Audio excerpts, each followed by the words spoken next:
Good evening, and welcome to a prelude to Arkham Mass. My name is Philip, and I am the keeper of this game, and I am joined by more of the wonderful players who will be embarking on this eldritch journey with us in the new year. Interestingly, however, these are none of the players who were here last week. There was a game last week? There was a game last week. Yeah, and with Lauren and Zane, and boy, did they get up to some stuff. And I found out that boysenberries were not known until 1920. So, for Zane's character to reference them in the 1700s, or the 1600s, is a bit of an anachronism, but we'll get into that. But hi everyone, welcome, and welcome to the channel if you haven't visited us before. We're going to play some TTRPG games, do some crazy, silly stuff here, although less crazy and silly than some of our other games. This one is definitely a horror game. And while out of character, people may say all sorts of nonsense. This one is less likely to have cartoonish silliness and naughty little ghosts like Vinny the Fink, who was in our last campaign. And welcome also to Book of Dagger. This is Oh yes, I guess I should say welcome, Nicole. You've been on the channel before for the sort of prequel preview.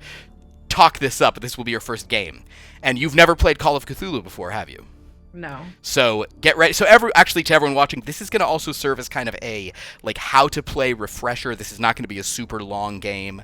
It is set in the olden times of the American Revolution, 1781, and it's going to be kind of interesting. Before we jump into it, if anyone would like to guess the die that I'm about to pull out of the adventure calendar.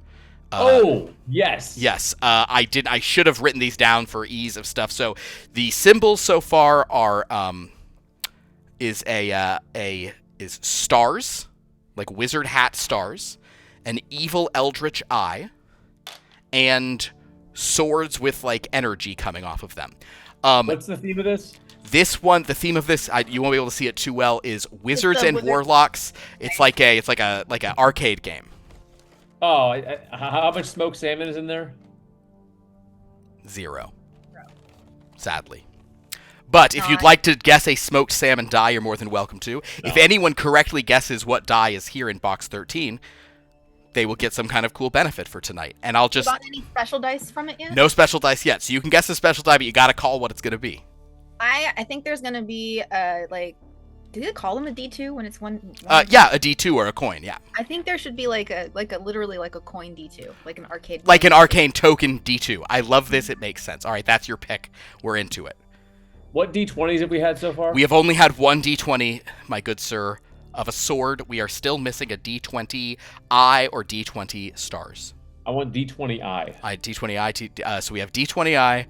Token coin. Nicole, I kind of just sprung this on you, so... I have no idea what's happening, to be completely honest. We've got advent calendars with dice, and we're guessing which one he's going to pull. Dan, let me explain. There you go. Fine. So I can let you... tell you what. There were these three things. There were stars, a warlock eyeball, and swords. Which of those do you think, just of those themes, will come up tonight? And I have 4 of each, so it's been very even so far. I'm gonna guess star, I guess? Star, okay. Do you want a D10, a D6, or a D20? I'll go 10. All right, stars 10, I 20. No, stars 20. Which did you say, Dan? I 20. All right. Stars 10, I 20, or a veritable token, and usually I do this at a thing where I'm not using a virtual background. Wow, everyone. No one's right. Dan, you had the right design. Nicole, you had the right shape, but the wrong size. It is an I%. There we go. Thank you for playing, everyone. There's no arcade token, I'll be sad. I have to say I've heard something metal rattling in here, so I really suspect there will be. Yes! You could say that I had a sneaking suspicion that was the right shape. There we go. I'm doing the first roll of this, though. I can actually do it as I'll use this as my main D100 tonight. First roll's a 76. Ooh, appropriate for colonial times, although at 81 would have been better since that's when we're literally set tonight. So, speaking of that, I'm going to do this. We don't want to stay up too late here tonight, but I feel like I will give to any viewers out there who are completely unfamiliar with Call of Cthulhu and how it works, or TTRPGs in general. Just going to give you a quick rundown of the basic rule set for this game. So we're going to be rolling the D100 here, which is a combination of 2 dice. One of them has the tens column, and one of them has the ones column, so you sort of hold them together. If you saw that, you would count that as a like 76. See, you read this one, read this one. Led the big parade. Yeah, so that's how many trombones precisely. So, in this game, your goal is to roll your D100, and you're trying to roll as low as possible. For every kind of skill you have, and also other stats, kind of your more intrinsic, like dexterity, intelligence, also appearance is something in this game. So everyone look at your appearance score, and you'll know how hot you are. In this game, you want to roll as low as you can. The higher your number is, the more likely it is you can roll under it. You're trying to get under your target, but you can have sort of degrees of success. If you can roll under half your target, you've scored a hard success. If you roll under a fifth of your target, you've scored an extreme. If you roll under a 20th, that's a vital, but we don't have that too much. So, who's the most attractive of you all? Intrinsically, based on the game. 65. 65. He's a good-looking guy. We want high, right? You want high. What is Natalie Derby, Nicole? What is your appearance? She's super mid. She's a 50. Oh wow, she really is. You could not. You know what? She's probably like. Could not be more mid. It's just been. She's been on those ships for so long. You know, the sea, the salty air. Scurvy. Yeah, scurvy ain't just a river in Egypt. And but I'll say a 50 on a ship in those times is like 100 on land. Yeah, that is it's true. Like being like a Ren Fair 10, essentially. Oof, Ren Fair, man. Wenchy. What is Viola Harding? 85. 85. Rolled very high on the appearance for Viola Harding. I rolled 2 6s and a 5 because you multiply by. Listen, she's a hot nurse. Hot nurse. The Animaniacs knew what they were talking about. Yeah. Hello, nurse. So You're gonna Scarlet N. there we go. So with this, we are going to be casting our minds back to a time period that, though it's appropriate for the setting, I don't think they've played many games of Call of Cthulhu set in this time, but this little one is kind of a preview of what's to come, or, I don't know, things that happen tonight might have major effects on our game and moving forward based on what you guys do. We are going to the year 1781, so the American Revolution is in full swing.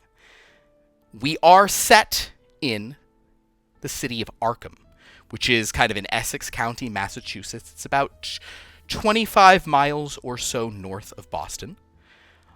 Not far from Salem or Kingsport, 2 other sort of port towns in the area. At this time, Arkham has a rather considerable sea trade. And the city has been growing.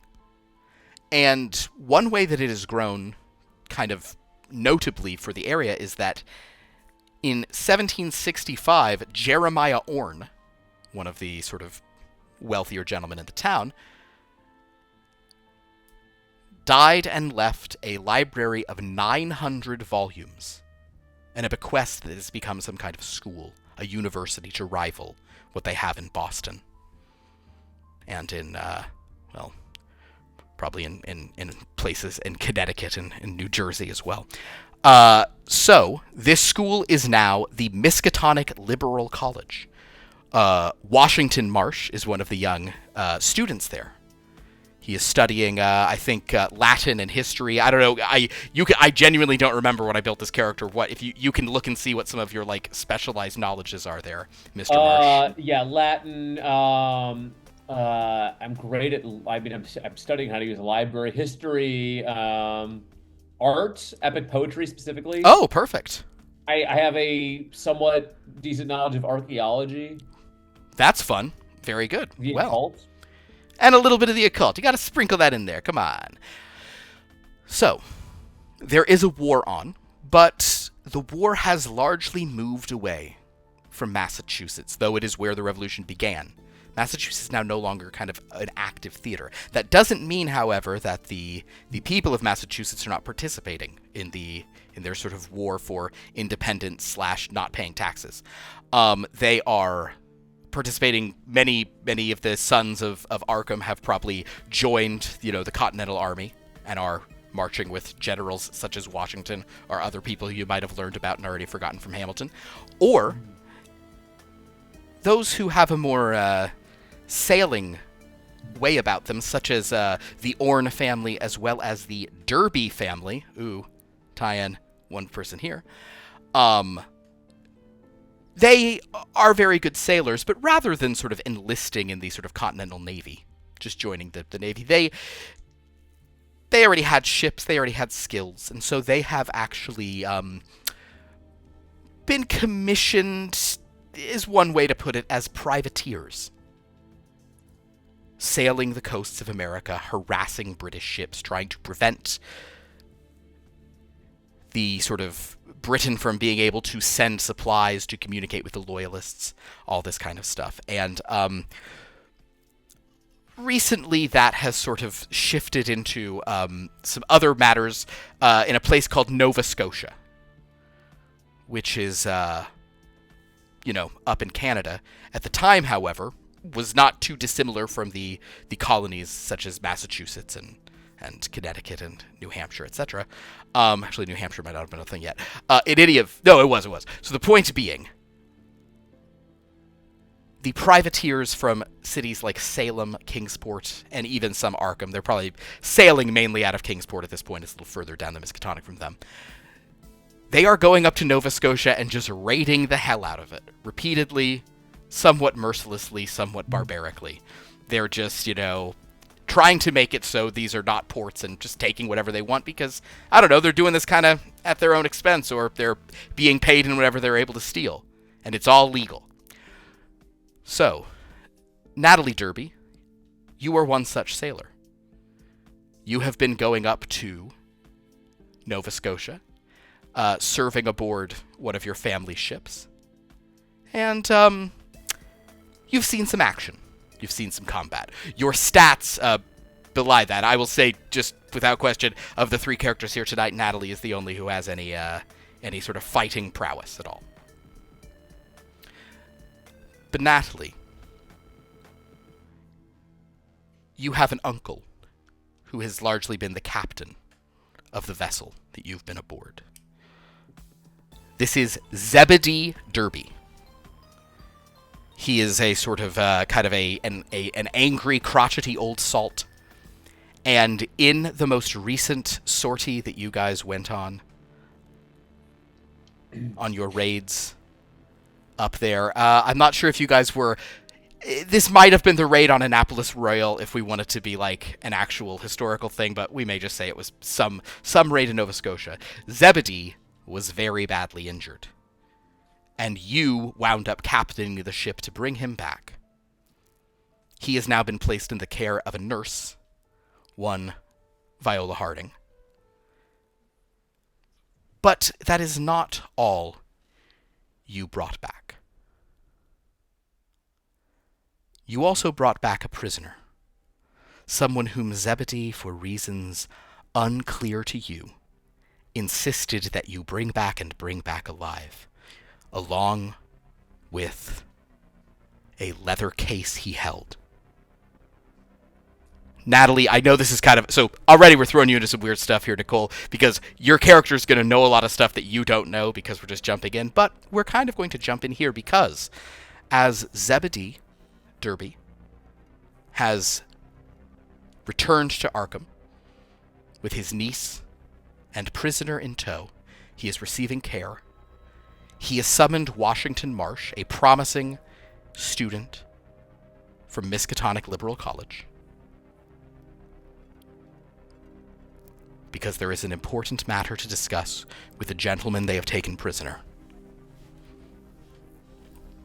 That is where we'll set the scene on a sort of balmy, looking like August night in Thank you. in Arkham, Massachusetts of 1781. Washington, you are asked to come to the Derby Mansion.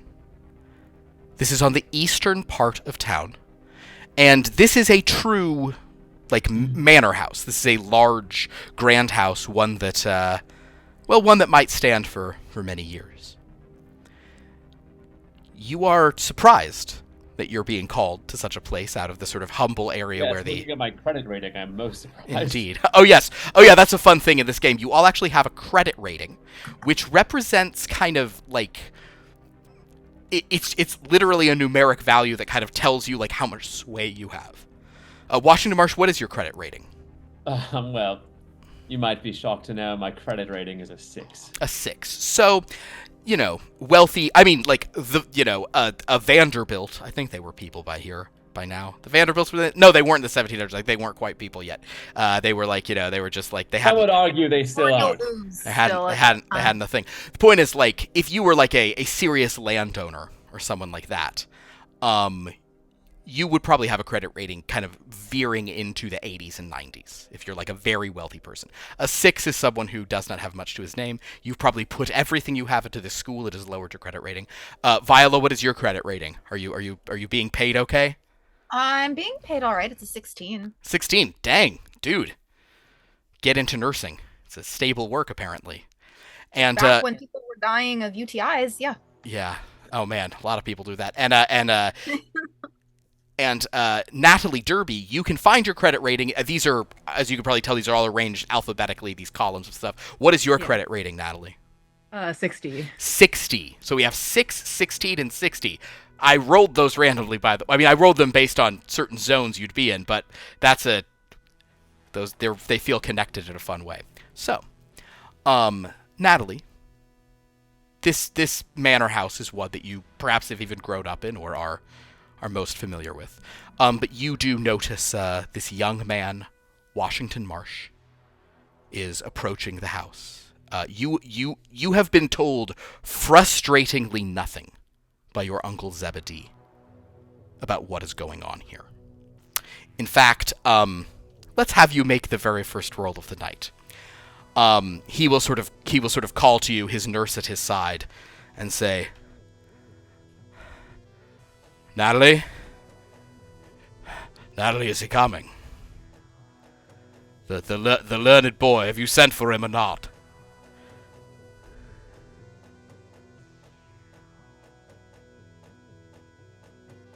Am I supposed to roll for if I have sent for him? Oh, I'm so sorry. No, we'll get to a thing here in a moment.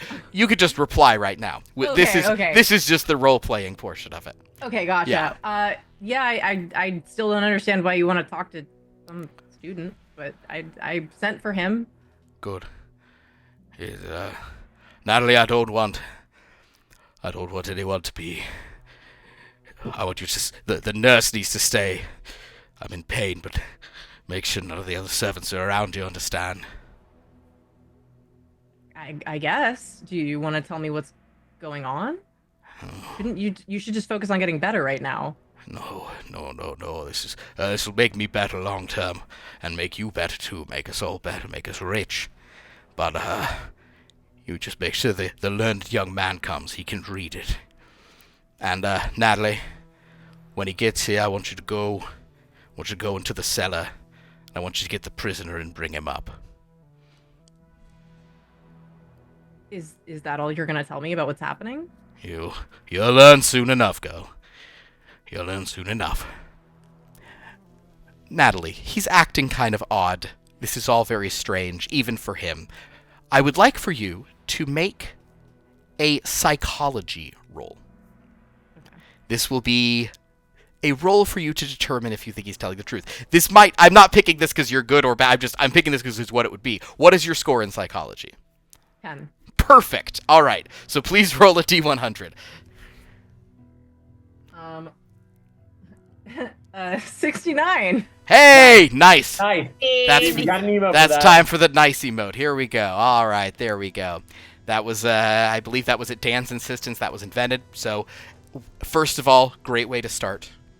Thank you so much. But Very yes, auspicious. with a 69, you simply cannot make heads nor tails of what he's trying to say. You've never been able to read him, though you can think he is off a bit. You simply don't know what it is he's up to here. Nevertheless, you've been instructed to go down to the cellar to collect the prisoner. What do you do? I go down to the cellar. Wonderful.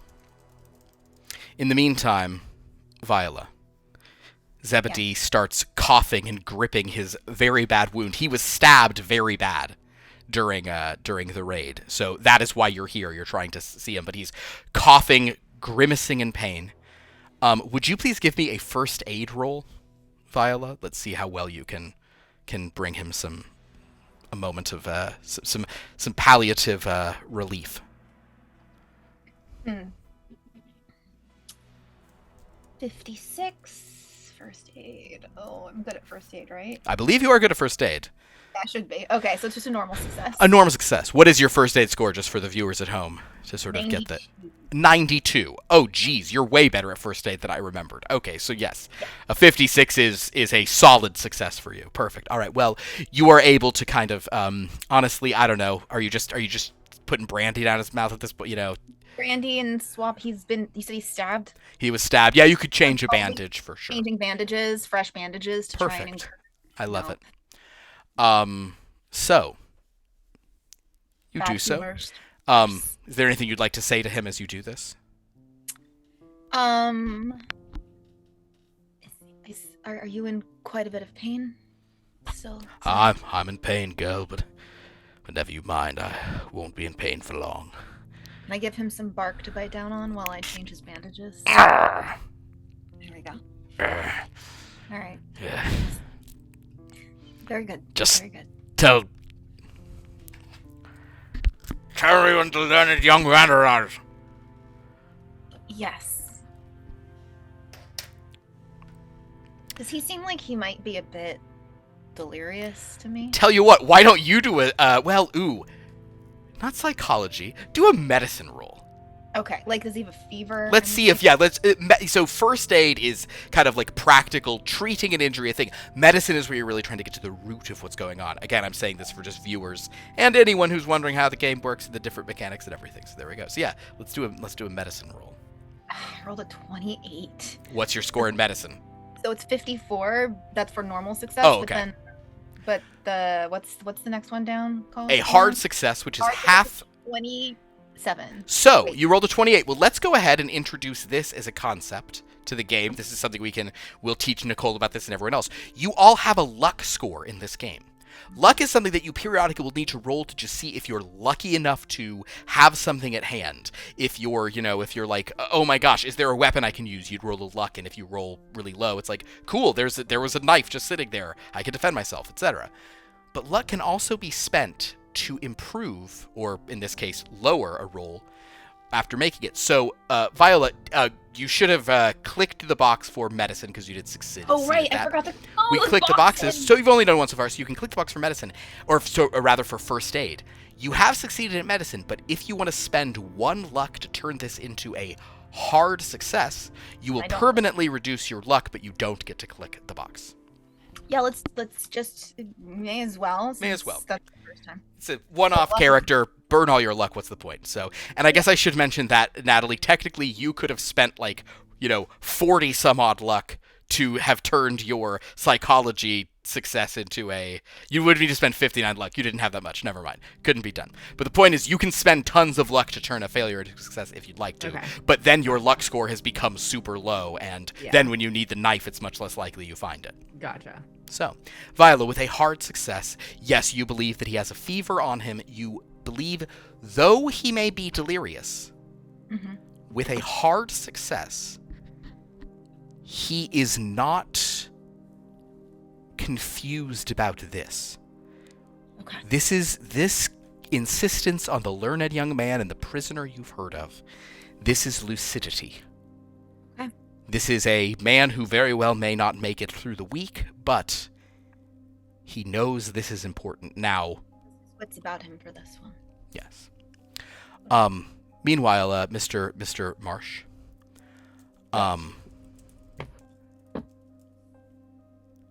You come up the door. Well, is there a knocker or something? There Like, is a knocker. There is a knocker. It's probably in the shape of like a, we'll say it's in the shape of a D, the letter. I'll grab that. I'll grab that nicely shaped knocker in my hand, and I'll clang it a couple times. Understood. After a moment, the door opens. You see a middle-aged gentleman wearing sort of the livery of some kind of, attendant. He kind of looks at you and says, "Are you the student?"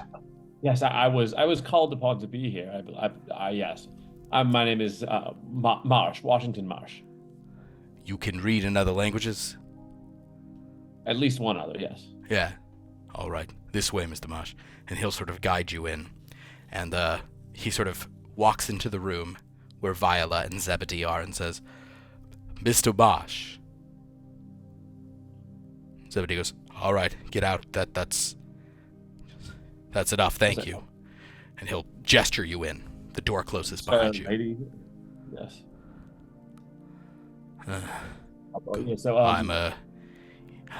It's good you're here. Yes, it's good. It's good that you're here. Come, young learned man. Sit. Yes. Are you all right? I assume you have. I have a hole in me. He gestures to the wound that you see Viola cleaning right now. But Yeah. I'll be better soon. I know this. You can read other languages, can you? Yes. I'm quite not terrible at Latin, and I can probably figure out some of the things from there. Yeah. Good. Meanwhile, Natalie Derby, you've gone down to the cellars. There is a man. You have chained him to the wall. The room stinks. He has stunk the entire time you've been with him. Natalie, let's make a luck roll. Here's a fun one to do it. So, your luck score is listed there up at the top. You got a 55, so go ahead and roll your D100. Let's see how your luck holds up. 28. 28! That's great. Unfortunately, you cannot actually spend luck to do better on a luck roll, but with a 28, that is a success. I'm going to say that not only did you captain this, at Zebedee's command, which you didn't understand, you captured this guy. And he is wearing one of the most kind of unpleasant garments that any of you can think of. He is wearing the uniform of a Hessian mercenary. This is one of these auxiliary troops, as the British refer to them, but most people here in the colonies refer to them as mercenaries. Hired, paid for by King George to come here and fight. They have a reputation of just being savage, brutal soldiers, and as far as you know, Natalie, the British don't really care for them either. But this one was stationed in Nova Scotia along with other Hessians trying to guard these garrisons. And Zebedee seemed to pick this place very specifically, but all he cared about was getting a specific Hessian, one who had a very specific and strange scar on his face. The scar looks almost like it's kind of on his forehead and over one of his eyelashes, or his eyebrows. It almost looks like a twig. It's kind of a one long piece with a few strange little marks coming off of it. He is here now, and he looks at you, and he just glares at you, but says nothing.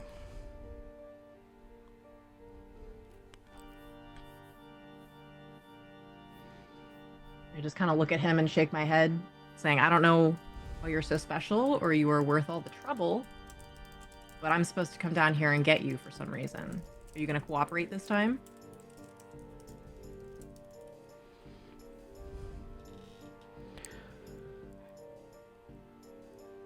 Yeah. So what's going to happen is I'm going to take these chains, and you're not going to fight me on this because you already know where you'll end up if that happens.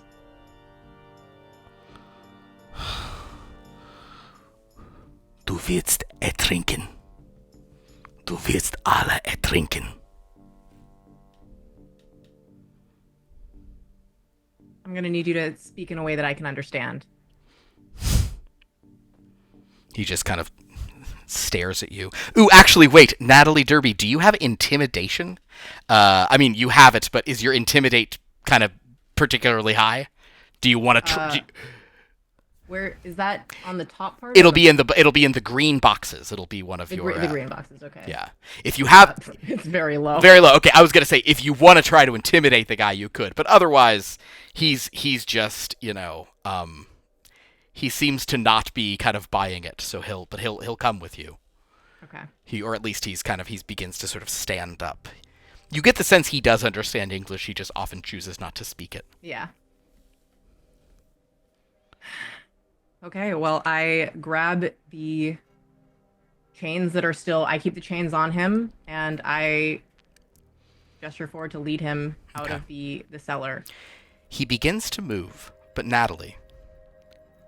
He does spin and try to pull the chains free. Would you make a fighting brawl roll? And this one is contested against his. So you are trying to beat your 85, but you're also trying to beat the degree of success that he has. So in other words, he's about to roll. So if you can roll under a 42, you have a hard success. So if he only rolls a normal, you super beat him.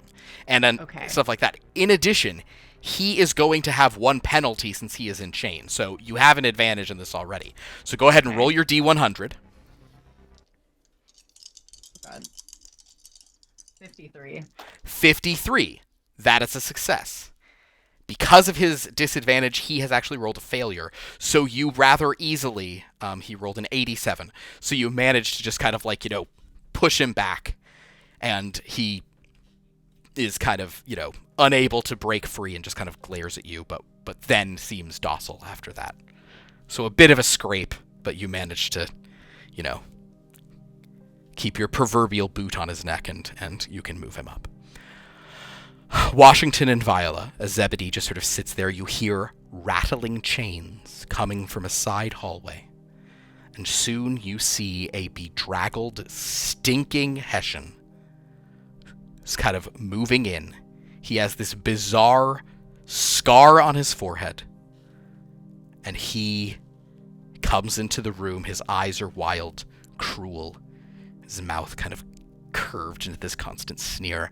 He looks at you, Viola, at your 85 beauty, and kind of leers at you. Not even... I want to say it's not even lecherous. It's almost, like... It's more just like a... Actually, tell you what, give me a psychology on what it is. Are you good at psychology? No idea. Probably not. Let's all find out together. I can't be good at everything. I rolled a 66 and my success is a 61. I'm not going to spend luck on that. Oh, wow. You are good at it, though. Do you want to push it? Nicole, here's another thing you can do with this game. It's called pushing. If you ever fail a roll, you can re-roll it. And if you succeed, great. But if you fail, it's a really bad result. It's kind of like you pushed your luck. Do I lose sanity? No. Not in this case. There's cases where you do, but not in this case. So go ahead. Let's push it. Come on. This is a learn-to-play game. I am providing learning experiences. Amen. Oh, no, but I did well. I got a 33. A 33. So then you, for a moment, you cannot see through the sort of the glowering visage of this man. But then you kind of try to see through it, and you feel like it's the look of someone like he's judging you for being soft and pretty. He views you as something that would break in a real circumstance. it's not even like ooh, look at this girl. It's more like, pff, look at this unserious, flimsy thing. These colonies deserve to die. That's the vibe in his eyes. That's fine. I'm used to being underestimated. Very good. Well, he sort of comes forward, and Zebedee looks at him and says, there he is. Do you see him, Mr. Marsh? Yes. What am I? What? He's a German, a Hessian. No, we can't all be perfect now, but... Mr. Marsh, for no particular reason, just give me a quick occult roll. Well, what I'm going to ask, and I wonder if this thing is the scar shape something I recognize? Dan, you know me too well. That's a 6, which is an extreme success. An extreme? Wait, what's your occult? It's over 30? 46. Oh, snap. Nice. I thought, yeah, I didn't... Oh, you know what? I improved your occult. I gave you guys one roll on everything you had, but I gave you guys a roll on all the stuff you improved. Wow, okay. I wasn't even sure you'd gotten above a 30, but wow, 46. Well, Mr. Marsh, you look at him, you say, we can't all be perfect. But as kind of he sort of moves his head and some of the hair moves back from that scar, you recognize the symbol. Kind of a line with a couple of lines going up and kind of an uneven space, a couple other on the underside. This is a symbol that you have seen in a couple of occult works. Some of them actually sort of folkloric explanations of...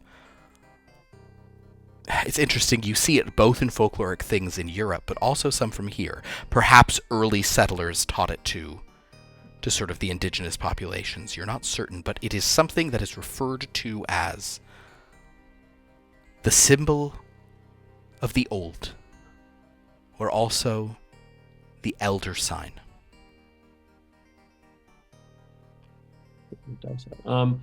I think I have dice with such a symbol on it. Well, do you have the symbol that is the star with an eye in the middle of it? Because that's a different one. But no, I have a bunch of different ones. There's like this infinite black, like okay, very good. Yeah. I have a bunch of. So I'll figure it out. Is there something that I would like seeing that and knowing that? Is there like a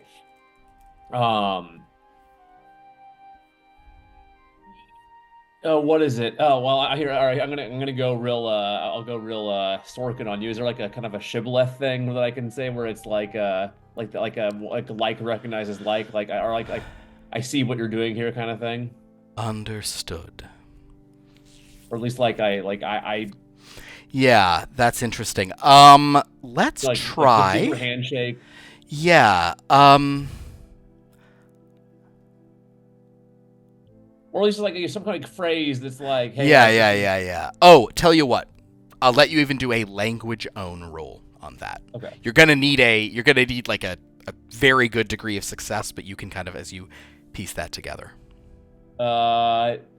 48. I'll spend 1 luck point to get it to 47, which is that gets it to a hard. Yeah, for sure. Yeah. Yes, you sort of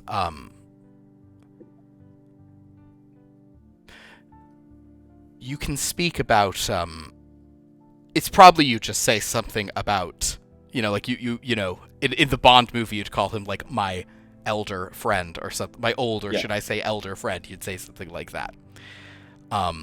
Also, you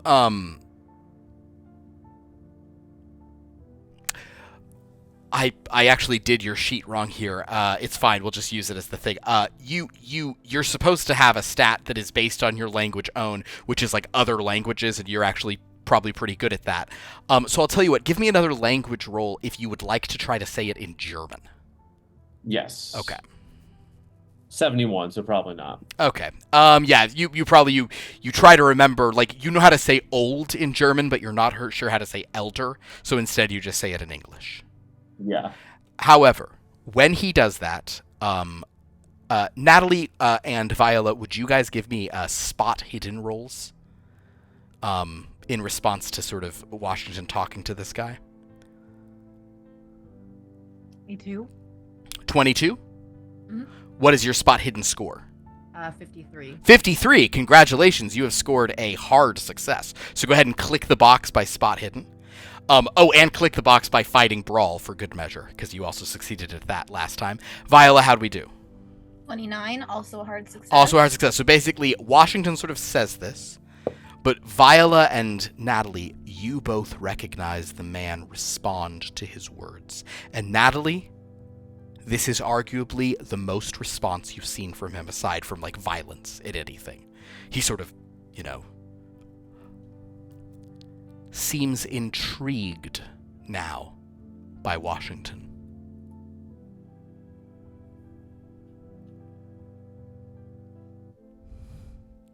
In any case, Zebedee, so if anyone would actually, I'll give you all a moment if anyone would like to do anything from that otherwise. Okay, so the old man who did not seem to notice that, he's busy coughing, sort of say, yeah, so you can make him talk and you can read. Get the satchel, Natalie, the book he had. Bring it to the learned young man. I grab the satchel and book and I hand it to Washington. Hand it to Washington. Washington. Thank you, ma'am. Is it like locked or like sealed in some way, or? It is not. The satchel is just clipped. You can easily open it. It's a leather kind of, waxed leather bag. Inside is a book in terrible condition. It has been soaked, and clearly, frayed all over. It's also very roughly bound, probably has been rebound a few times.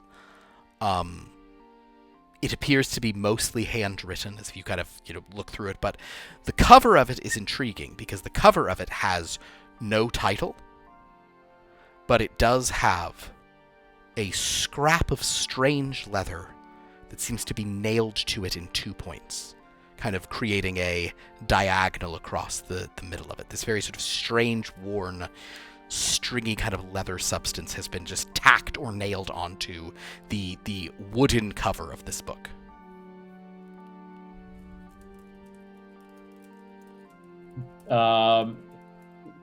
Is this leather a little suspect? Is the leather sus? You wanna press X to doubt the leather? Yeah, you absolutely Yes. You absolutely may. I'm just mildly concerned, based on things I might know, I'm just mildly concerned this might be leather from human skin. I think that given your occult score, it is something that could occur to you. That being said, go ahead and do a natural world roll. 86, so... You're simply not sure. However, we do have a learned nurse and someone who's seen their share of bloodshed in the room. So, Viola, I assume you're looking. Yes. I would like for, and actually probably as he pulls this out, like Zebedee's like kind of like straining to get a look at it too, and the man is kind of like, well, we'll get to what he's doing in a moment, but as this goes out, Viola, your eyes go on it. Give me a medicine roll, Viola Harding. Okay. That was a 29. Again, so close to a hard success. Oh my god. Are we going to spend some luck to never get a medicine success but have lots of in-game success? Okay, yeah, I'm gonna spend some luck. That's the spirit. For a one-shot, spend it all. What are you doing? Spend it! Why are you saving it? Can't take it with you. All right, Okay. so Viola, rather. You look at this. You have seen what can become of human skin. Also has a smell. At this point, probably it's been so waterlogged and things that is... I mean, the room is full of the smell, both of Zebedee and now the Hessian. And, quite frankly, at 1781, it's never great to begin with. Okay, fair enough. Deodorant companies haven't introduced the concept of body odor yet, so y'all just used to it. But this is particularly rough in this room. So you do not really smell it, but I would say with a hard success and your medically trained eye, you recognize it as human leather.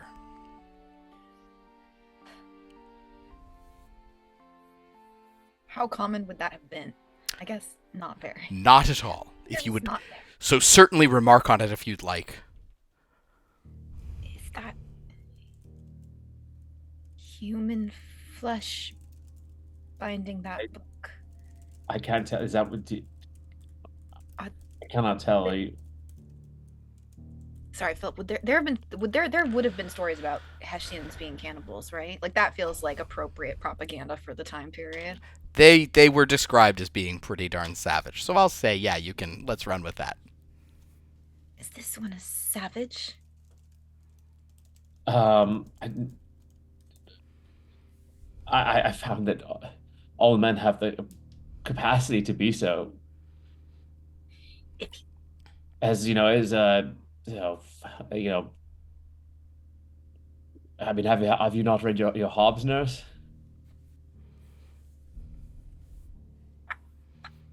have I not what? Read your Hobbes. I have read enough. Is this a man who feasts on human flesh? In response to this, the Hessian just turns to you and smiles and bares his teeth, which you see are filed into points. Of course they are. Okay, I'm gonna cross myself. Catholic, get her. No. As he sort of sneers at you with this. So, do you mind? I'll just kind of open the book. As you do this, Zebedee kind of turns to Natalie and says, "Natalie, did you see him eat any flesh? Any human? Did he bite anyone? Did he swallow any flesh? Did you see it?" I didn't see anything, but thanks for making this my job. Well, thank you, Uncle. I appreciate that. You took him in. You did it. You did the hard work. You did what was difficult, so you never saw him eat flesh. Not that I saw. I mean, it could have tried to go after the rats or something, but I didn't give him any flesh to eat. All right. He seems disappointed. When Viola was sort of suggesting that, he seemed excited at the prospect. So, Washington Marsh, you have this book. The book has various things written in German. You can probably follow a bit of it. But there is a large section written in Latin in the center of it. Do you want to go straight to that, or do you want to try to piece together what you can of sort of the more frontispiece material, early parts? I'm looking at chapter headings, like subheadings, like first sentences of a paragraph. Chapter headings, good luck. It's just mishmash of ever. That being said, if you're looking at the German at the beginning, go ahead and first give me a language own, with the understanding you need better degrees of success. 70, so normal. 70. So we'll say that you're able to pick it up, but you're not quite following the full thrust of the sort of German. You see one word, however, a few times. Kulten. Kulten. Which, when you get to the Latin section, you see the Latin for that term, kind of it's jumping into your mind. This appears to be a book that makes many references to cults. Mm-hmm. To sort of secret religious orders worshipping certain things.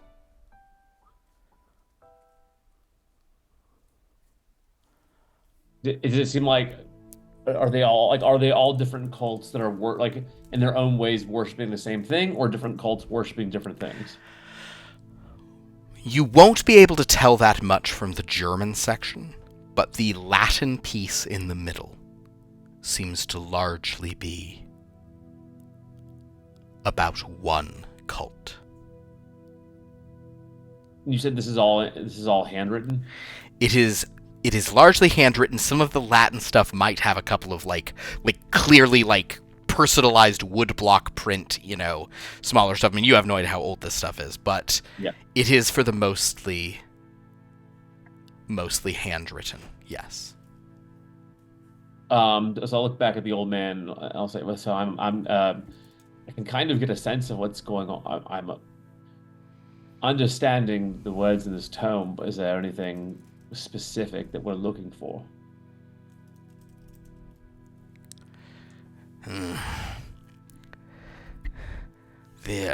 Yes, you're looking for, the name of his god. Is it? All right. I mean, I'll keep perusing. He has a god, and he and those like him with that symbol, they've seen things. This is what I know. This is why you went after him, Natalie. That's why I sent you. He knows things, and now I need it. Now I need it more than ever. Now I need to know what he knows. Now I need the power. Can I ask him, my Uncle Zebedee, Please? what does this have to do with us at all? Like, why this isn't what we do? This isn't, what our business is. I'm so, like, why are we doing this? Because it should be our business, Natalie. We've sailed. You've sailed? You've sailed up and down the coast of this continent, haven't you? You've seen things, but I've sailed further. I've seen things. I thought you would have seen them too, but I've seen more than you. We need to know everything, and he can tell us things. He serves a god, but he's just a savage barbarian. We're good people. We'll be better servants to this thing, don't you understand? We need to know what's in that book, but we need it fast, otherwise I'm going to die.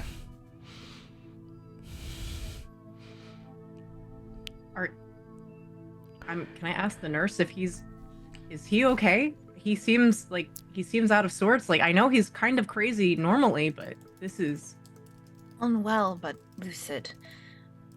But I'm concerned by what he's saying. He seems to think that the book from this savage contains some sort of answer to keeping him alive, and I'm not sure I like whatever may come out of those pages.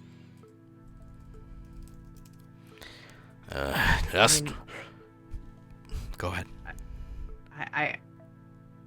I've never heard of any of these things before. I mean, maybe, like stories just to keep us entertained on the ship, but is there anyone seen anything that this is true? And in fact,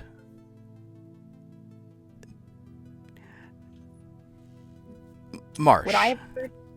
Go ahead. That's a great question. So Violet, let's go to Violet first. Actually, Violet, what is your occult score? Just the base? I assume your occult's probably the base 5, right? So yes, the base So 5. you certainly presumably this is not something I would have heard about in nursing school. You have no. Well, whatever nursing school was then, when some lady showed you how to sew someone. Apprenticeship. Yeah. So I would say, Viola, give me a luck roll. This is just to see what lore you might have heard, what odd stories, odd tales you've heard told in the dark. Indeed. I rolled a 6. A 6. That is good. What is your luck score? 37. 37. Well, I believe a 6 is a extreme success. Doesn't tell me. I know, yeah, it does. Yeah, in this it doesn't. That's because in Call of Cthulhu there really aren't hard and extreme for luck, but I still do it. I don't care. So with an extreme success, we'll phrase it like this, Violet. You have reason to be afraid. You have heard wicked tales told of books of shadow, of the tomes of witches, of a woman called Keziah Mason. You've heard the stories of how the witch survived the Salem witch trial. She escaped from her cell. I was going to say, is this stemming from Salem? She escaped from her cell No one knew how, but they said she was seen around Arkham. Years and even decades later, Keziah Mason, with an extreme success, you even hear tell, and you even seen a very upsetting drawing told by one of the, you have the acquaintance of a family called the Peabodys. They're a wealthy family, nothing like the Derbys.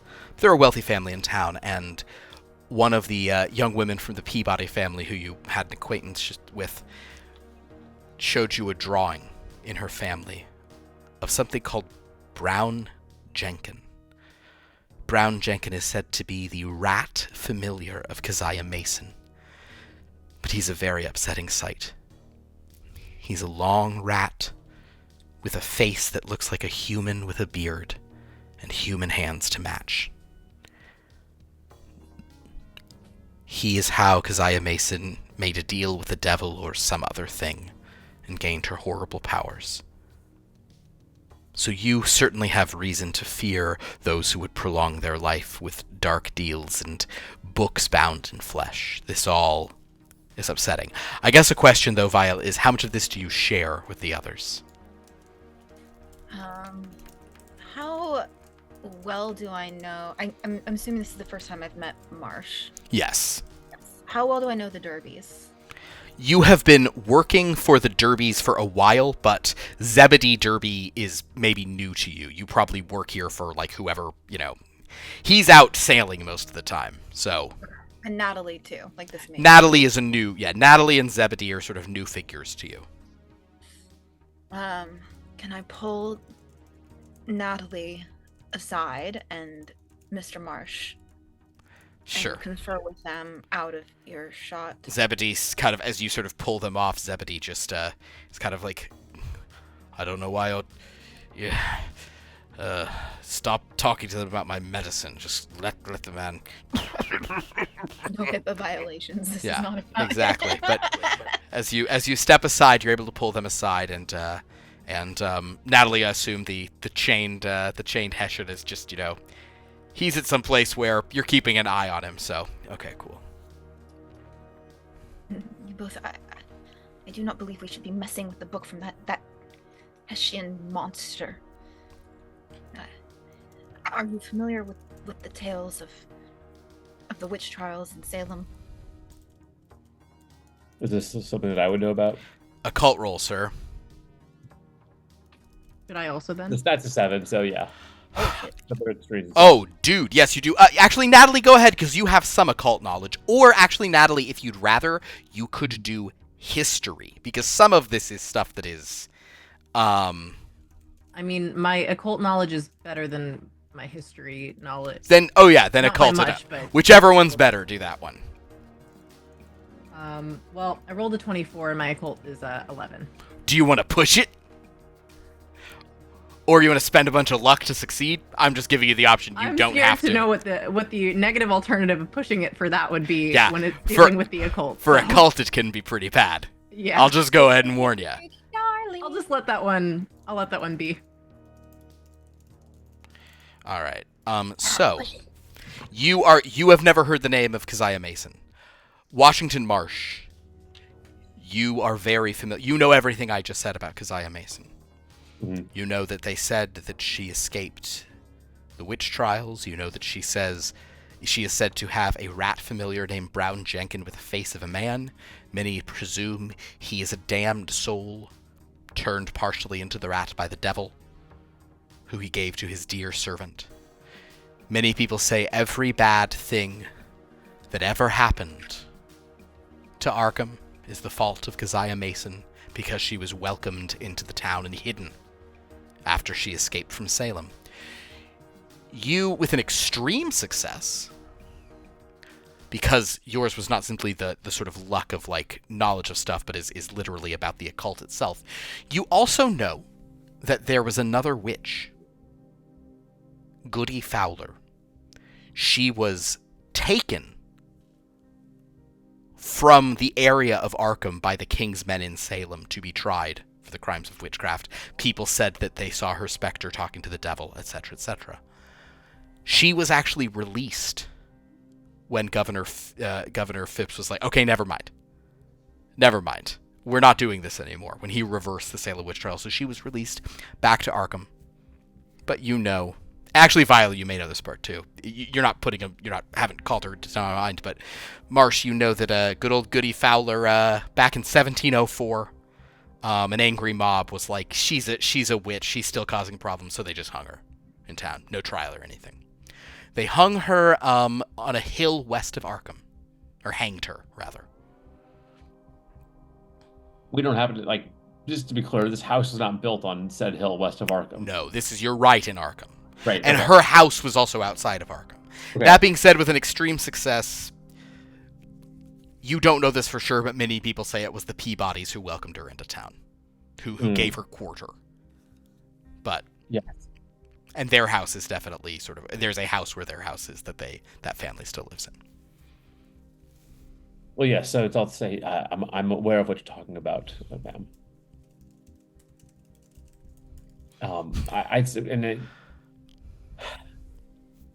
With the right precautions, knowledge can be ascertained from these things, that at least to understand why this man is doing what he's doing. What knowledge? Satanic knowledge? To understand where the darkness ends and the light begins, one must know what the boundaries look like. To understand Satan is not something I aspire to, and I will not be a party to any activities that this man thinks he is going to take to extend his life with any information or knowledge from that book. No, this is... Do you intend to encourage it? No, this is all purely theoretical. No. Darby, your uncle is... I am quite concerned, but I'm also mildly curious. Just imagine that you've heard it and learned about treating a shot wound, from a musket, and you've never seen one. A shot wound from a musket is not nearly the same thing as no. The devil. I will stay finish here to ensure that there is no harm done, but I will not be any party to anything that he intends to do from that book, and you should. What I'm saying is, imagine you've heard about this for a couple of years, but you've never seen one, and you finally see one. I've never seen this outside of an academic setting before, and so I am simply trying to... A musket is not Satan. Through muskets are not Satan's deeds performed? Don't give me that hogwash. It is not the same thing, and you know it. Yes, well then I think if you saying that's hogwash kind of so almost contradicts your previous statements of trying to avoid such behavior. Now you're all I'm saying there is that you're presenting yourself with logical fallacies, and that's entirely beside the point.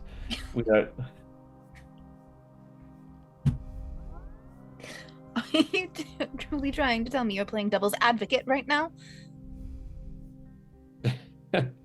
Yeah, I mean, I think that this might be... If the horn fits, I will stay... No, I think that what's going on here is farther afield than the devil. I will not touch it. I have no part in anything he wants done from that book. You need not. You are simply here to ensure the captain's continued good health. Are you not? Miss Darby, you can't possibly want to entertain this. I mean, I have certainly seen enough shadows in my day, while we're out on the sea, but we don't go chasing after them. I think some things are better left to where they are. I don't intend to get mixed up in this. I don't even truly believe that it's real. I can't believe that there are actually spirits and things that have sway more than the moon does over the tides. We're talking magic, and that doesn't make sense to me.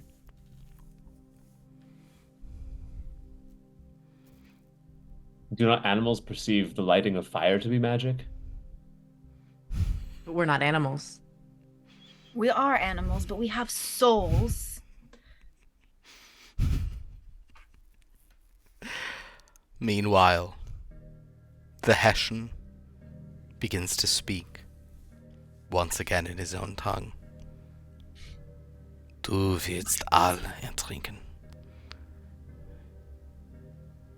Does Marsh understand what that means? Go ahead and do another language roll. Will sie alle tot sein. 47. That's hard. That's actually the line for hard success. Hard success, line for hard success. I'll say that you're pretty sure that he's saying you're all going to drown, and then he also is muttering something about he's like, I'm gonna see you all dead. He's saying some, very aggressive things. As soon as he starts saying that, I go, excuse me, where are we all going to drown?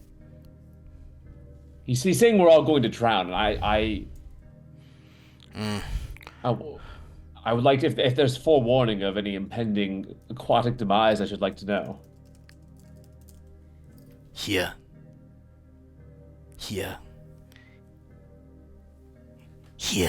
wirst du ertrinken.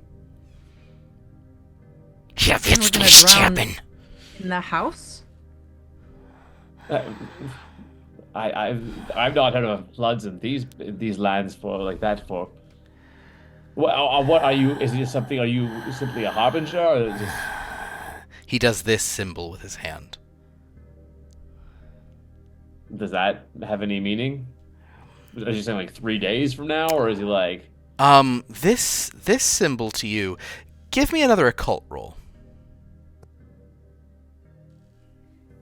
66. So failure. You're not sure what that means. What? 3 days from now? Didn't it be the German 3? He's not saying 3. Don't worry about it. But in any case, he doesn't really say anything else after that. Oh, perhaps he'll simply say, Der Meister kommt. Yeah.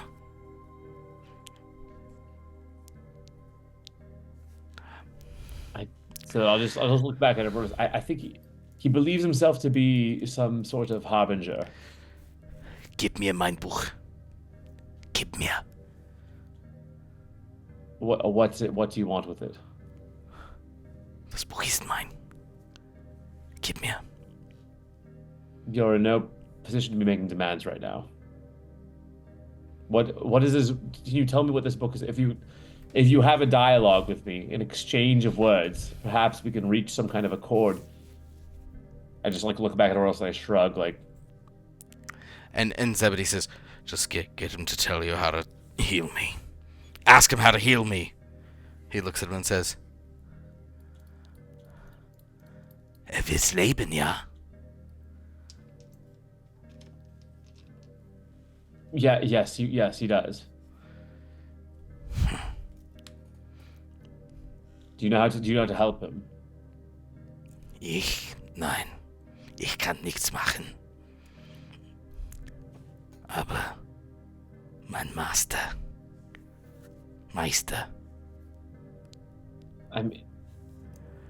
Can I just assume I'm understanding this in character, or? I think you can. Okay, because so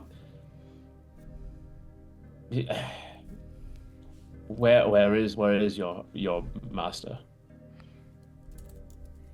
Is he in the room with us right now? Ruf meinen Meister an. Yeah. He wants to. He believes that his master can heal you, sir. And he wants us to call for or seek out his master. So I'm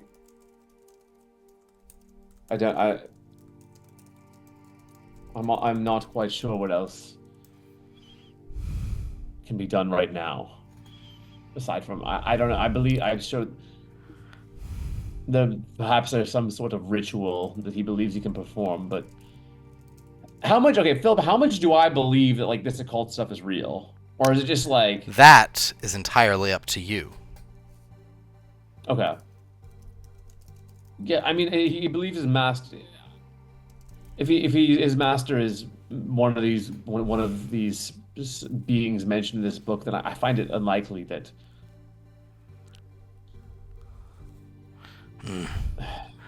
I find it unlikely that there's any pertinent or real healing to be found there. While interesting, many of these stories that they tell are nothing more than that. What are you saying? You're saying you don't know how to do it? Have you figured out? What have you found in the book? Have you found out how to heal me yet? I've been looking at it for maybe 10 minutes. I found there are stories of different cults for different beings. Yes. So heal me. The Hessian looks at you, Natalie. Probably looks at your belt. And just says, Mesa. Which, I think, Natalie, perhaps you even know means knife. Mesa. I'm not giving you my knife.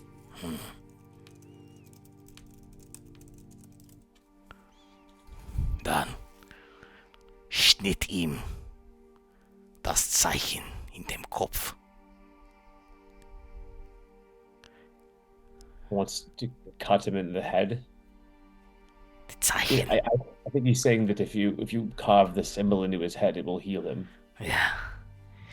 Well, do My it. uncle's head? Do it. Do whatever he says, then do it. If that's what the book says to do, then do it. You want me to carve a symbol into your head? If it's going to save me and give me what he has, then yes. All it's gonna do is give you a new wound. No. I will not dress any marks of Satan. It's, just put it. Do it. If that's what he says you should do, then you should do it to me. I look at Natalie. This is your family. So I leave it up to the two of you. This is not. I'm simply here to translate and read and perhaps witness some madness. So, Zebedee begins to grow. Just do it. Natalie, do as he says. Carve it in my. You see the symbol. Carve it into my head. There is that. You need to calm down, or you're going to die from exertion. I will die from this in a day or two, no matter what. The wound went deep. The sepsis is upon me. You must do whatever. I want to live. So do. If this is what he says, if this is what he says can be done, cut it into me. Is it in the book? Do you find it in the book? Is it described in there? Can I flip through it, look for either stuff about healing or stuff about the symbol? Give me a Latin roll. 64. What is your Latin score? 54. So push it. Oh my God! Why not? Please, and now please roll a fumble because that would be icing on the cake. Are you going to read the Latin out of the book? First mistake, don't read the Latin out of the book. So that's a 65. So that is another failure. Yeah. Oh, good. All right.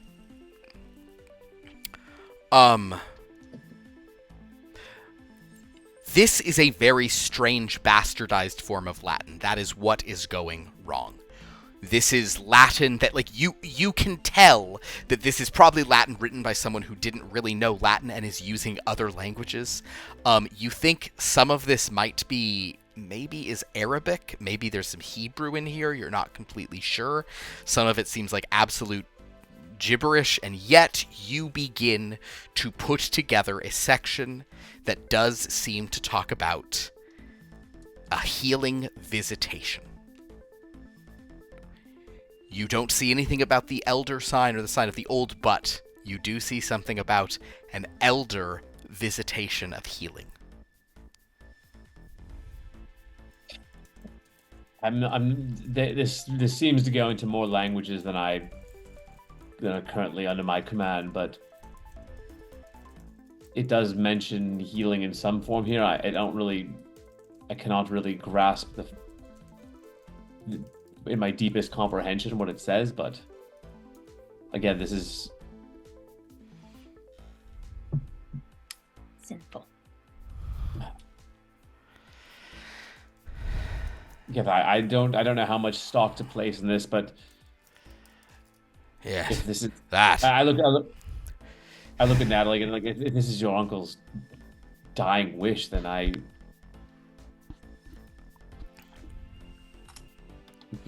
yes. If it was his dying wish to kill a child, would you kill the child?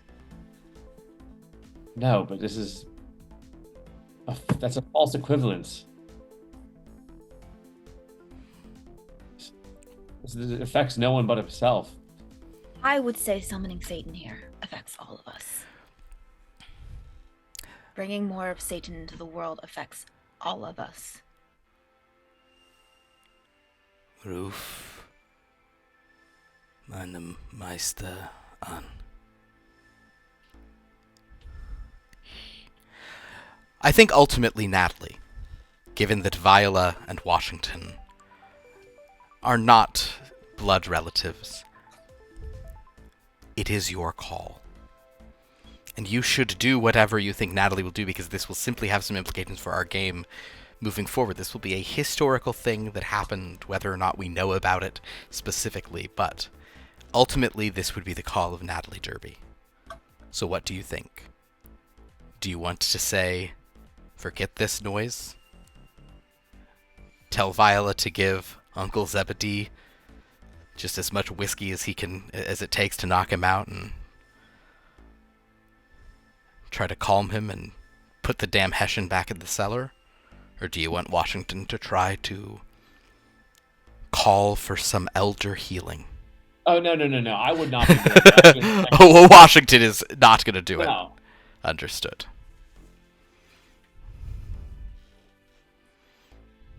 I mean, I think at this point I feel like I'm trying to just placate a child. I don't understand anything of what he's saying. If we can sedate him, maybe then when he wakes up, he'll feel better and be in his right mind and be able to make sense of what it is he was trying to do in the first place.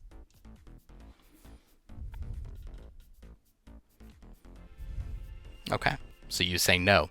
Zebedee begins to scream and shout. He's very frustrated by by this. Just do it all. You don't understand. I'm going to die without having seen it. I'm just going to die like everyone else. You understand? I need something more than this. Natalie, what are you doing? You brought him here for me. You've done everything I've asked. Why aren't you? Come on, do it. At this point, however,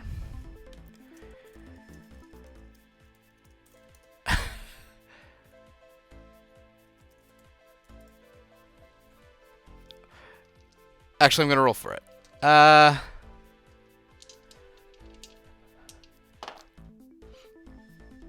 Sweet. I just rolled a yeah. All right. At this point, the German, the Hessian, just rushes forward and grabs basically grabs some kind of sharp implement, maybe like the equivalent of a letter opener, or like maybe just like a utility knife of some kind. He grabs it and screams out, "Du bist eine treulose Tochter!" I think he thinks you're the guy's daughter, but whatever. The point is, he rushes for your uncle. And your uncle kind of seeing him but he moves forward like, okay, whatever this is. So, Natalie, Washington, and Viola, there is a crazed Hessian with a knife. What do you all want to do? I'm gonna grab like the poker from the fire, but just like defend myself. Okay, you're basically taking the dodge action and kind of perfect, great. Okay, Viola, we'll have Natalie go last. I'm gonna get the fuck far away. Natalie will Viola will back off. Natalie, what are you gonna do? I mean, I'm gonna try to.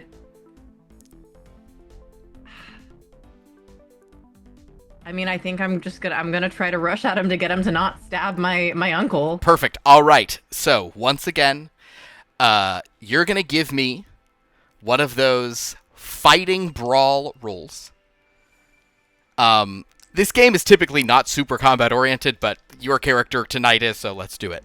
I am not going to give him a penalty this time, though, because he kind of is getting the jump on you, so it'll sort of all cancel out. So it's just a straight-up roll against it. I will tell you, your fighting brawl is actually a little higher than his, but he has a weapon, which means he has a bit of an edge in terms of how much damage he can deal. Am I allowed to... Because I had a knife. Am I allowed to grab it? You want to pull out your messer? I would love to pull out my knife. All right. Then you pull the knife. So let's go. So go ahead and roll your D100. Okay. Messer, ich hardly know her. There it is. Ooh. A 16. A 16! A 16 is an extreme success for you. Which is a bummer because I was very happy about the hard success that I rolled. With an extreme success, you pull your knife. He rushes to your uncle, like, kind of like, yeah! And he's saying what he was saying, Washington, I think you heard. He's saying, like, you're like a faithless or, like, untrue daughter. He's not understanding everything you guys are saying. But he runs over, and Natalie, you basically just, like, you just shank him. Are you trying to kill him, I would assume? You're trying to take him out? I mean, he doesn't have to die immediately, but I'm just trying to make him not a threat. You're trying to eliminate the threat. I think in this moment you would not be trying to just, you're not going to let him get another chance to stab. Yeah. So I will say that he'll take a serious one. Go ahead and roll. Wait, I'm so sorry. I should have this weapon handy. There are weapon stats for all this stuff here. Yeah. Give me a,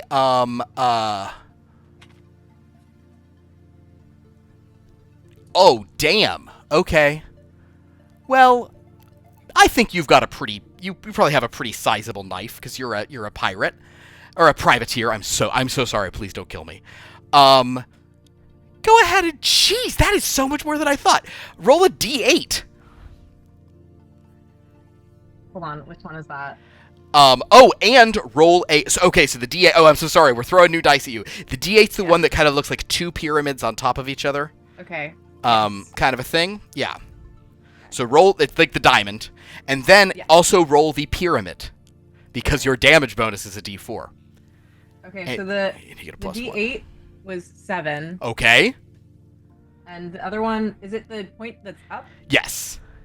3. That's 10. And you get a +1 build bonus. So actually, we don't do another round of this. You just kill him. Oh, shit. Oops. You kill the Hessian. My bad. And basically, he runs and he stumbles back, like, with you. Do you leave the knife in him, or do you hold on it and he kind of walks out of it? I think I'm still holding it because I'm just trying to make sure that he's not doing anything else. Yeah, sure. He ran into her knife. Okay, so Natalie, you kill him. And he staggers back, or you wound him grievously, just like in the thing. He looks strange. He starts doing this with his fingers again, and then he blood on his hands. He starts tapping his head, and says, "Warum nichts? Warum nichts?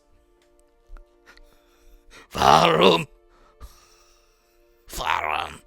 He falls over. Believe her until the end. What? No, he was... Cut me. It'll protect me. He tried to kill you. But it'll... No, he's... How is he dying? He shouldn't be dying. He shouldn't be... He was...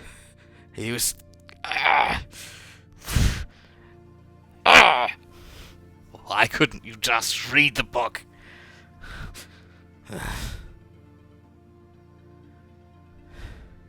We're sure the Hessian's like dead. Like Viola doesn't even need to check. He's He does. It's a real movie, like Varum, glassy eyes. Yeah. All right. Okay. See, the mark did not protect that creature from death, and it won't help you. This is insanity. It didn't protect. No, these things are always fascinating to see, but what is going? Then he kind of grabs for you, Viola. Then how do I live? Then how do I live, nurse? Take your medicine, and we continue to change your bandages and pray. Pray. I'd rather pray to what he, but it didn't protect. No. Say such things. Just do it. Begone, student. Begone, all of you. Just treat me. He basically is telling Natalie in Washington to leave. He's telling Viola she can stay and heal him, but he's mad. Okay. I'll look at Natalie. I'll say, Natalie, ma'am, do you mind if I take this book to the university and keep it? It'd probably be good for the cultural studies there. I mean, it's a bunch of nonsense to me. You can do whatever you want with it. I don't care. Thank you, ma'am. Thank you for your bravery, and I'm sorry about your uncle. And then I'll head out. Is he not going to do anything about the dead body? He's just a student. At least call for the Undertaker. Yeah. Natalie can do what she wants with it. I'll go call the Undertaker and Sure. get him to. Very well. Here stirs up trouble, does nothing to protect us. Well, I'm not there. I can't defend myself. Well then, as the Hessian lies dead, as Zebedee Derby lies dying, as Viola feels that at least no sacrilege was committed this night, and as Natalie... No, just a murder. Yeah. Natalie is kind of... And as Natalie, I guess, probably... Natalie, give me one more luck roll, actually. 45. 45. That's below your luck target. You have 55. Cool. I'll say, just because of what night it is tonight, I was actually it's a much lower chance in this game, but I was hoping someone would roll a 13 to just so you'd see what happens, because there is a thing. I was lying.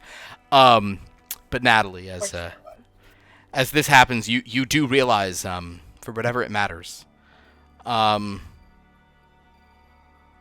your 13th Hessian you've killed. I don't know. It's kind of cool. Alright.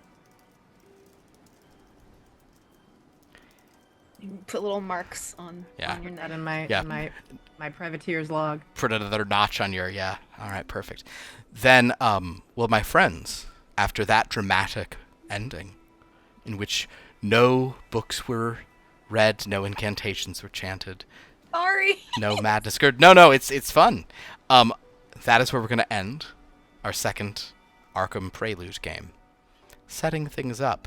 So, very good. Guys, thank you so much. Nicole, great work learning the system. You kind of start getting the way it works. It kind of makes some sense. Yeah. And you're kind of like, why do I have 6 numbers next to everything? Oh, I get it, because what is if it's below this, that, or the thing? So, yeah. So very good. Well, that was very fun. Dan, I'm going to say a special thank you to you. I just love it when you understand one of my possible outcomes and I don't even have to prompt you to say, hey, can I take this book to the library of this university? I got you. This university We're keeping it in there. that will still be here in the future. Yeah. Mm-hmm. Cool. So later discover said book. I wonder what'll happen with that. Well, thank you guys. This was super fun. Thanks for joining us, everybody.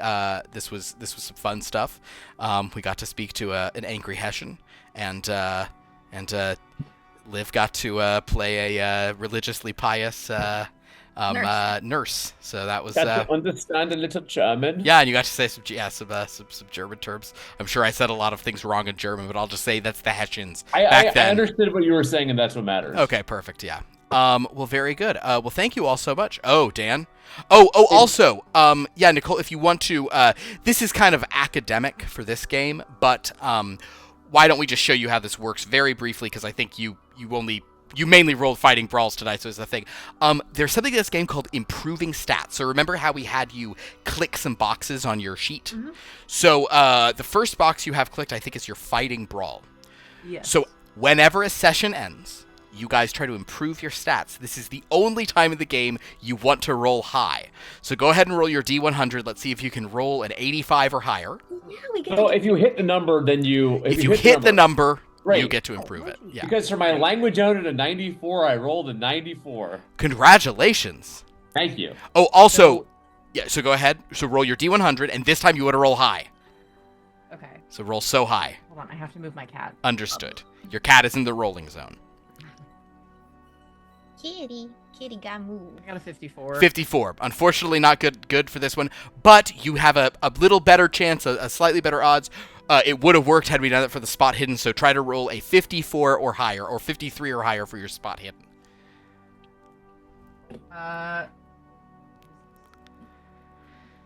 Oh, that's a 95. 95. Amazing. So, roll just the D10 part. Forget about the tens column, and just the part with the single number on it. 2. Great. So, unclick the box next to Fighting Brawl and Spot Hidden. It's kind of like you've now made your attempt for that for the game. The way this works is it kind of encourages you also to do different skills each game. And, in the game you can say, hey, could I try this, that? Once you know all the skills that are more familiar, you'll do that. Because you can only check the box once for any skills. So it's kind of like once you do one Spot Hidden, you don't need to keep doing them unless in the game you just happen to. However, where in the box it says 53... write a 50, you can type over it, it's now 55. You have improved it. Had you rolled a 10, you would get to improve it to 63. So you're getting to add 2. Okay, so if you roll lower than the number, you don't lose? You never lose anything, it's Okay. a chance to improve. I see. Just at the end. And then if you roll over that number, then you roll for that. Okay. Then you get to roll a d10 and add it on. Yeah, that's how we improve the stats.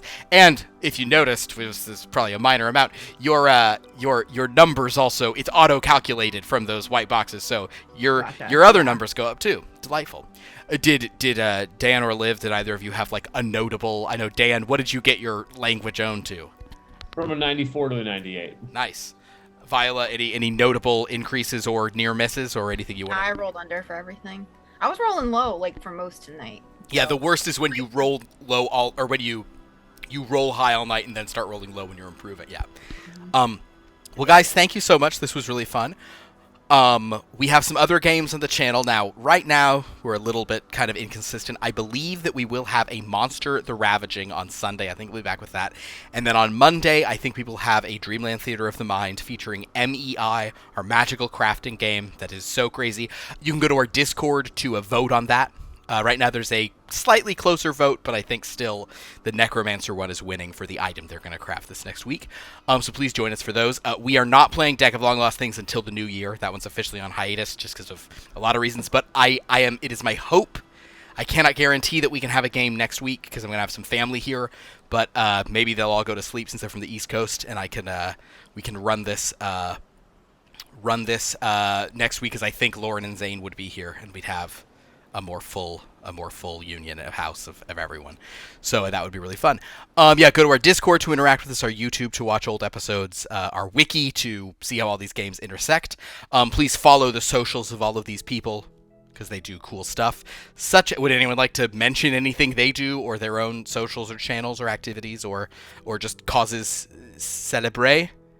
I would like to thank someone named Aya Yoshi for rating us earlier. Thank you. Thank you for that. And then thank you, whoever you are. Followed.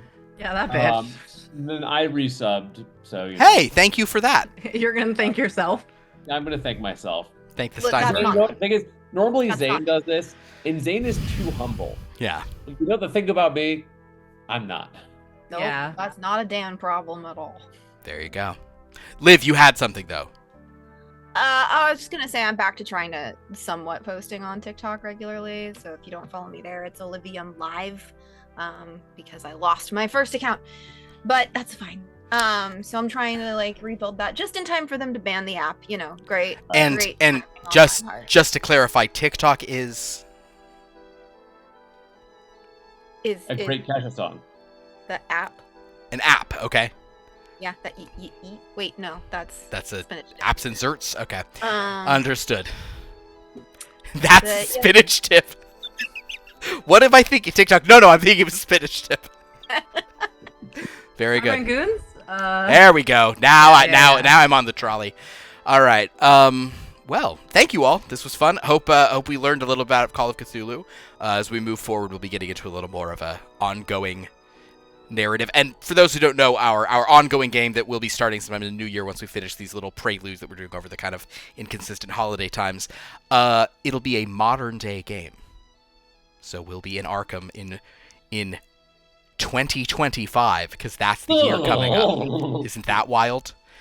Let's start thinking about how long ago various things were, and then I'll get really sick to our stomachs. Like that. Yep. At all. Let's think about how long. I think it's a hate crime. Yeah, it is. Go ahead, Dan. Dan has Let's one that'll think make us about mad. How long ago the hit duo LMFAO dropped the banger Party Rock Anthem? How long ago was that? Genuinely, how long ago was that? I don't know. Let's Is it? Weren't they like uncle and nephew, and didn't they like disappear No, after they got caught sleeping with the same chick or something? I think that's one of them, Party Rock Anthem came out in 2011. Okay. I was in like middle school. I wasn't. No, it's Red Foo and Sky Blue. Red Foo is the youngest son of Motown Records founder Berry Gordy. Oh.